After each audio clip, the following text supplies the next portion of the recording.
خب رفقا، من ثبت نامم رو انجام دادم. الان اومد تو قسمت ورود. بعد از ثبت نام شماره که اونجا وارد کرده بودم شماره‌ام رو وارد کردم، رمزم وارد کردم. الان من ورود رو میزنم، میام تو این قسمت.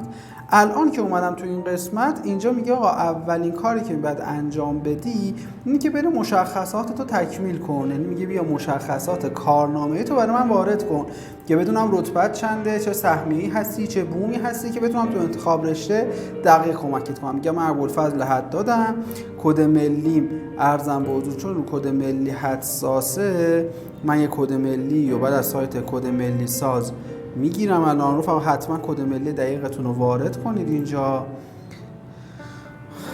این کد ملی رو من اینجا برمیدارم. خب این کد ملیمه، میگه سال تولد مثلا استان تهران، سهمیه مثلا رشته تجربی منطقه یکم، نمره کل 10,000. این اطلاعات رو بچه‌ها کامل از رو کارنامه‌تون میتونید نگاه کنید. یعنی اینا تو کارنامه وجود داره. رتبه در سهمیه، رتبه کشوری مثلا میگم 2000،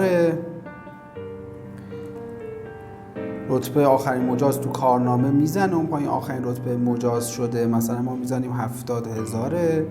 اگر رشته هنر و زبان رو هم آزمون داده باشید میزنیم که اینا مثلا، چون اینو بدونید بچه‌ها، اگر شما زبان و هنر داده باشید یک انتخاب رشته 150 تایی دارید و باید تمام انتخاب هاتون رو تو همون 150 تا بزنید. یعنی حتی اگه زبان و هنر و ریاضی این سه تا آزمون رو دادید، هم از ریاضی هم از زبان هم از هنر رو هم دیگه میتونید 150 تا انتخاب داشته باشید تو انتخاب رشته کنکور سراسری و اینا رو هم باید قاطی هم بزنید. خب پس من میام اینجا میگم اطلاعاتم همینه، میگه مطمئنی اطلاعات دینه، چون بعدش دیگه اطلاعاتو نمیشه تغییر داد. یه بار اینجا چک میکنم دوباره، میگم آره اطلاعاتم کامل درسته، ثبت نهایی.